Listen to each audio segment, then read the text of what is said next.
Welcome to ENbreeEN, the daily news analysis program by Team and Light. In this session, we'll be looking into three topics which appeared in today's newspaper: Deen Dayal Upadhyay Grameen Kaushalya Yojana, Krishi UDAN 2.0, and Agni 5.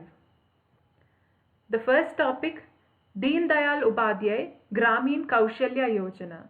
So this was a news because industry leaders from across 18 major sectors came together in a series of meets organized under the DDU GKY held recently. So Deen Dayal Upadhyay Grameen Kaushalya Yojana is basically a centrally sponsored scheme which was launched in 2014 under the Ministry of Rural Development. This is basically a demand-driven skills training program which is also placement linked. So there are many challenges that prevent India's rural poor from competing in the modern market, like the lack of formal education, marketable skills, etc. So this scheme basically bridges this gap by funding training projects benchmarked to global standards, by giving an emphasis on placement, retention, and career progression, and also foreign placement.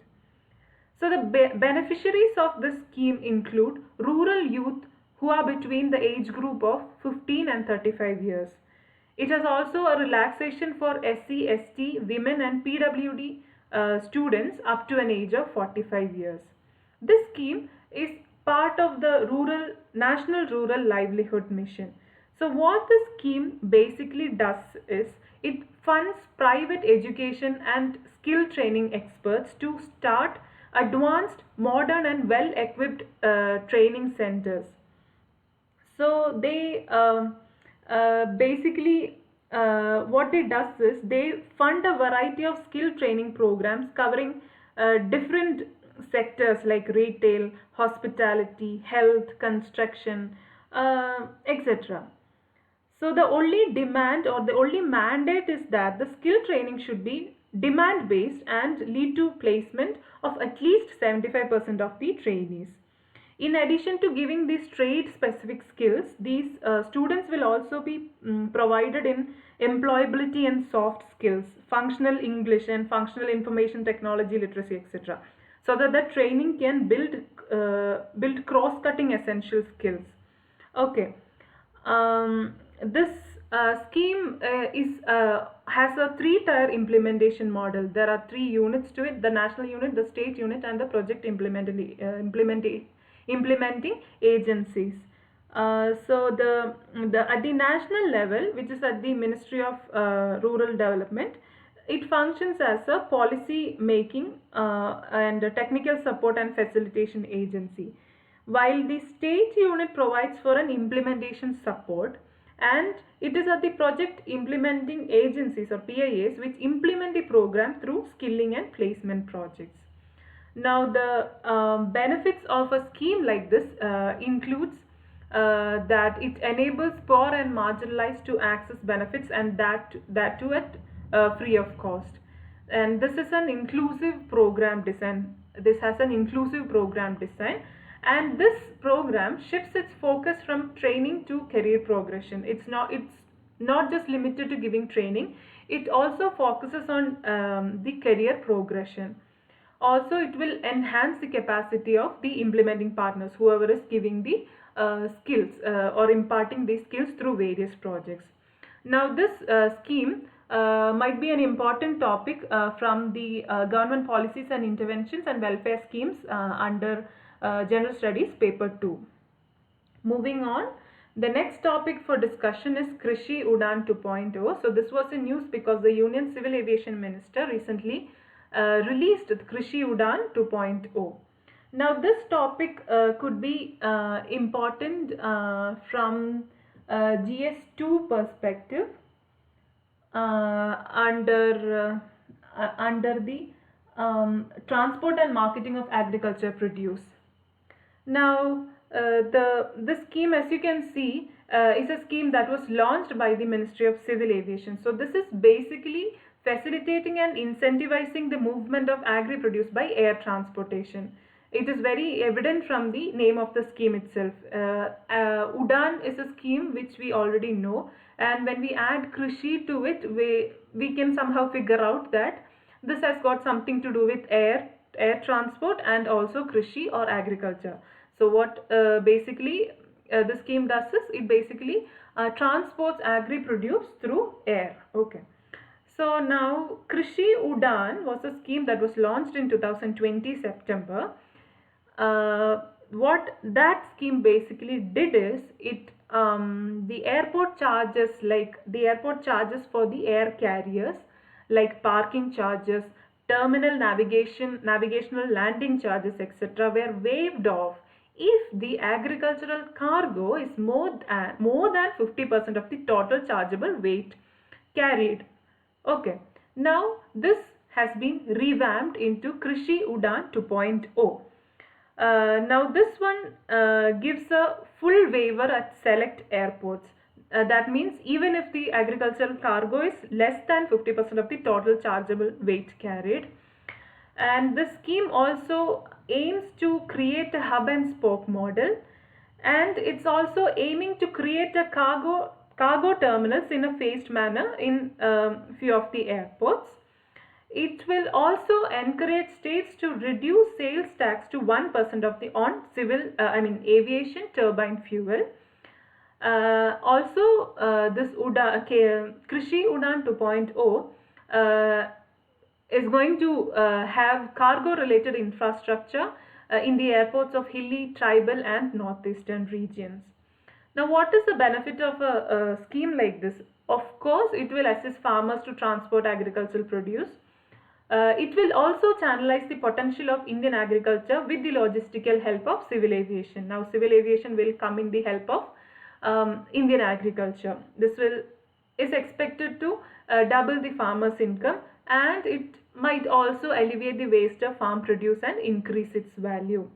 Now, another term or platform related to this scheme is eKushal. It's a platform which facilitates the information dissemination to the stakeholders with respect to transportation of agriculture produce. Now, moving on, the next topic for discussion today is Agni 5. So this might be an important topic from the general science 3 perspective in the achievements of Indians in science and technology, indigenization of technology and developing new technology. Okay, so this was a news because the surface-to-surface ballistic missile Agni 5 was successfully launched from the APJ Abdul Kalam Island. So before we venture into find out what Agni 5 is, let's see what is the difference between a cruise missile and a ballistic missile. So cruise missile and ballistic missile, as you know, are the two types of missiles. A cruise missile, I'll give you a picture of how these two missiles travel in the next slide. Before that, I'll tell you what all it is. Okay, cruise missile flies in an almost straight line and at lower altitudes, while a ballistic missile follows a ballistic trajectory, which is in the shape of a parabola. Now, a cruise missile has an inbuilt jet engine, and which helps the missile to fly most of the times in the air, while a ballistic missile has a rocket engine and not a jet engine. So what is the difference between this rocket engine and jet engine? So the jet engine gets the oxygen to burn fuel from the air, while the rocket will have to carry their own oxygen, which allow them to operate in the space. Okay, a cruise missile can go up to an altitude of a few hundred kilometers, while a ballistic missile can go up to an altitude of about 1500 to 2000 kilometers, which is in the low Earth orbit. This altitude is based on how far the target is. Also, this cruise missile have inbuilt navigation and can travel at very low altitude and thus avoid enemy detection. Now, this is the travel path of both the missiles. You can pause the video and have a look at it. Now, Agni 5 is an indigenously built long-range surface-to-surface ballistic missile.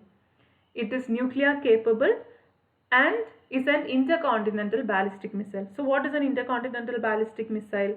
It's simply a missile with a minimum range of 5,500 km, designed primarily for nuclear weapon delivery. Now these are the only countries which have operational ICBM facility with them. They are US, UK, Russia, China, India and North Korea. Okay. Now Agni 5 has been developed by the DRDO, and the range is around 5,000 to 8,000 km. Fun fact, this range puts almost the entire China within the missile's targeted area. Now this missile can carry a warhead of around 1,500 kg and can launch a weight of about 50,000 kg. This is a 3-stage solid fueled and rod mobile canistered missile. A canistered missile means that this missile can be launched from a road or even a railway platform. Now this missile was developed under the Integrated Guided Missile Development Program. This was an idea conceived by Dr. APJ Abdul Kalam to enable India to become self-sufficient in the field of missile technology. This was approved by the Government of India in 1983. And the 5 missiles developed under this program, we can have a abbreviation for this to remember it easily or quickly. It's PATNA. P for Prithvi, A for Agni, T for Trishul, N for Nag and A for Akash. That's all for today. Thank you all for listening and have a great day.